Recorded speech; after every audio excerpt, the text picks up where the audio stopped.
Good afternoon friends. నేను ఇప్పుడే ఇంటికి వచ్చాను. నిన్న చేసిన పని ఈ రోజు ఇచ్చేసాను, కానీ ఈ రోజు నాకు పని అయితే ఏం లేదు.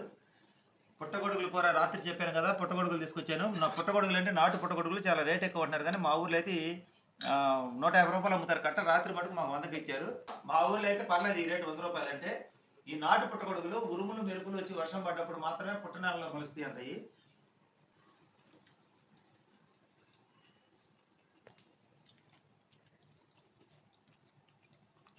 కూర అయితే సూపర్గా ఉంది.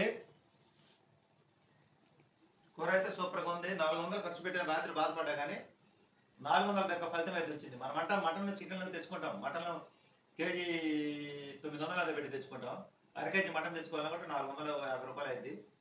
ఈ అర కేజీ మటన్ రేటే, కానీ టేస్ట్ క్వాలిటీ దానికన్నా ఇంకా బాగుంటుంది. దేని టేస్ట్ దాని ఒక విధంగా చెప్పాలంటే వీటికి ఆరోగ్య ప్రయోజనాలు ఎన్నో ఉన్నాయి అంటున్నారు.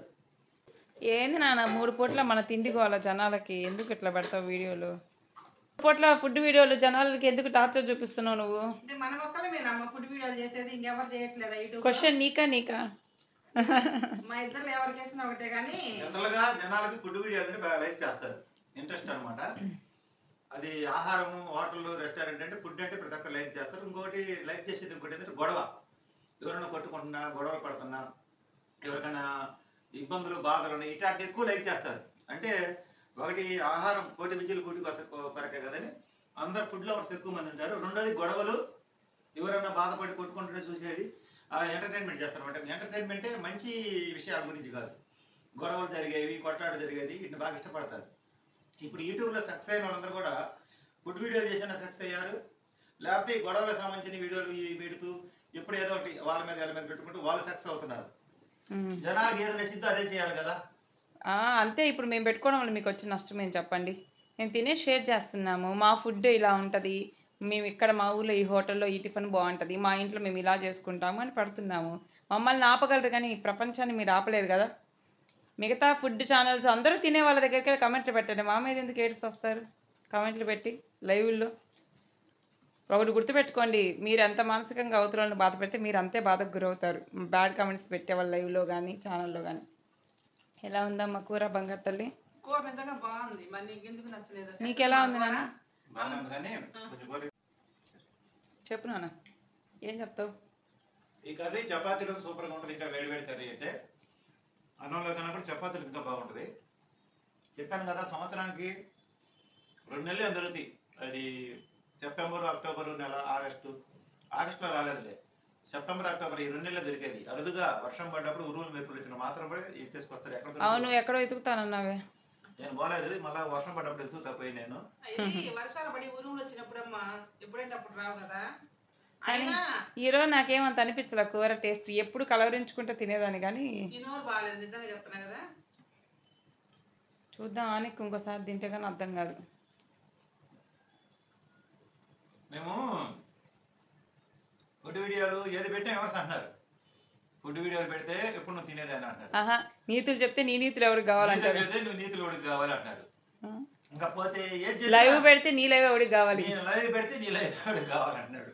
పాట స్టెప్ వేస్తే ఈ వయసులో నీకు పాటలు అవసరం అంటున్నారు. ఇంకా ఏదైనా బాధలు చేస్తే ఎప్పుడు కష్టాలు చెప్పుకున్నావు, నువ్వు కష్టాలు చెప్పుకున్నాడు కష్టాల్లోనే ఉండాలి, నువ్వు గుడికి దేవస్థానాలకు పోతున్నావు గొప్ప కష్టాలు చెప్తున్నావు అంటారు. ఇంకేం చేయాలి? కష్టాలు చెప్తే కష్టాలు చెప్పామంటారు, సంతోషంగా ఉంటే జలసాలు చేస్తున్నారు అంటారు, తింటే తిన్నామంటారు, ఏడిస్తే ఏడ్చామంటారు, నవ్వితే నవ్వేమంటారు. సొసైటీ తీరు ఇది నాన్న, నీకు నచ్చింది చెయ్యి. డాన్స్కైనా మంచి మాటలు చెప్పడానికైనా వయసుతో సంబంధం లేదు. మన మనసుకు ఉల్లాసమైన పని మనం చేయాలి. నువ్వు డాన్సులు వేస్తావా, ఇంద్రా స్టెప్ వేస్తావా, వీణ స్టెప్ వాళ్ళ నరాలు తెగి వీణలు తెగిపోవాలి, అట్లా వేసుకో. ఏ ఇంటి పక్కన ఇంటి పక్కన కుదిరిద్దా?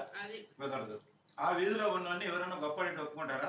పక్క వీధిలోకి కొడుతారు. ఇప్పుడు మనం ఏదో చెప్తుంటే నువ్వు నేను యూట్యూబర్ గా మా ఊర్లో వాళ్ళు చాలా మందికి నచ్చను, బయట ఊళ్ళో నచ్చుతా. అంటే విషయం ఏంటంటే ఎవరితో ఎవరికి ఈ సమాజంలో పడదు. ఇక్కడ ఒక యుద్ధం. ప్రశాంతంగా బతకాలంటే అడవికి వెళ్ళిపోవాలి, సమాజంలో జీవించాలంటే సమస్యలతోటే బతకాలి. చాలా మంది శత్రువులకి కామెంట్స్ ఆపేసరికి తిట్టను దారి కనపడక లైవ్ లోకి వచ్చి తిడుతున్నారు. మీరు కింద మీద పడినా, లేకపోతే సమాధిలోకి వెళ్ళినా, ఆకాశం స్వర్గం నరకంలోకి వెళ్ళినా మీ కామెంట్స్ అయితే మాకు కనిపించవు. లైవ్ లోకి వచ్చినా హైడ్ అయిపోతారు ఇమీడియట్ గా. గుర్తుపెట్టుకోండి, మీరు మాకు నేర్పిన పాఠం ఏంటంటే మీకు సమాధానం చెప్పకుండా కామెంట్ బాక్స్ ఆఫ్ చేసిన కానీ ప్రశాంతంగా ఉన్నాం మేము. అది కామెంట్ బాక్స్ ఎందుకు ఆపామంటే ఇగ్నోర్ చేస్తున్నాం. యూట్యూబ్ సెట్టింగ్ ఇచ్చింది వాడుకోవాలి అని వాడుకుంటున్నాం అంతే. సో ఇది వాళ్ళ వీడియో. సమాజంలో ప్రతి ఒక్కరిని మనం ఏం చేయలేము, కాకపోతే ఆప్షన్లు ఉంటాయి. తెలివిగా జీవించగలగాలి మనిషి అనేవాడు. కామెంట్ సెక్షన్ ఆపుకుంటే ప్రశాంతంగా ఉంటావు, లైవ్లోకి వచ్చి బ్యాట్ పెడితే హైట్లోకి వెళ్ళిపోతారు. ఇప్పుడు బయట గొడవ జరుగుతుంది, ప్రశాంతంగా కొనుక్కోవాలంటే ఏం చేస్తాం, తలపేసుకొని కొనుక్కుంటాం. మాకు యూట్యూబ్లో ఇప్పుడు కమెంట్స్ వల్ల ఉపయోగం ఏముంది, మనం వీడియో వెళ్ళాలి, జనాలు చూడాలి. లైవ్ అంటే సరదా మాటలు. నా కామెంట్ బాక్స్ ఆఫ్ చేసినంత మాత్రం నాకేమో వీడియోలో రేజ్ అవ్వకుండా లేదు. ఒకప్పుడు పెరిగింది లేదు, ఒకప్పుడు కింద పడింది లేదు. యూట్యూబ్ అనేది అప్పుడప్పుడు ఏదైనా నచ్చితే ఒక వీడియో రేజ్ చేసింది, లేకపోతే సాధారణంగా ఒక 1000 మంది ఎట్టా చూస్తారు. కామెంట్లు కూడా మనసు లేని కామెంట్లు చెప్తే ఏం లేదు, అందుకని మేము కామెంట్లు ఆపేసినాం. కాదులే, నువ్వు చెప్పేది ఎట్టుందంటే జనాలు కొట్టినట్టుంది, కొంచెం ప్రేమగా చెప్పు, రిక్వెస్ట్ చేసుకో బ్యాడ్ కామెంట్స్ పెట్టద్దని. బ్యాడ్ కామెంట్స్ పెట్టొద్దంటే ఆగుతా. ఒక విషయం చెబుతా, నాకు 250 లైకులు వస్తే 250,000 లైకులు వస్తే దాంట్లో 6 డిస్లైకులు కొట్టారు. దీన్ని బట్టి మమ్మల్ని ఎంతమంది ఇష్టపడుతున్నారు, మమ్మల్ని ఎంతమంది ఇష్టపడలేదు. 6 డిస్లైకులు కొడతారు ప్రతి ఒక్క వీడియోకి. కానీ ఏదేమైనా నాన్న, నిన్ను అభిమానించే నీ సబ్స్క్రైబర్లు, లైవ్లోకి వచ్చి నీతో సరదాగా మాట్లాడే వాళ్ళందరూ బాగుండాలి. ఆ భగవంతుడి దయ వల్ల వాళ్ళు బాగుండాలి, మనము బాగుండాలి. మమ్మల్ని సపోర్ట్ చేస్తున్న మీ అందరికీ థ్యాంక్ యూ సో మచ్. అది మేము ఏం చేసినా తప్పనే అనేవాళ్ళు, మేమేం చేయలేము. మనం నచ్చితే అదేదో సామెత ఉంది, ఇష్టమైంది ఇంగుతో సమానం అని. నచ్చితే ఏం చేసినా నచ్చుతాం, నచ్చకపోతే ఏం చేసినా నచ్చం.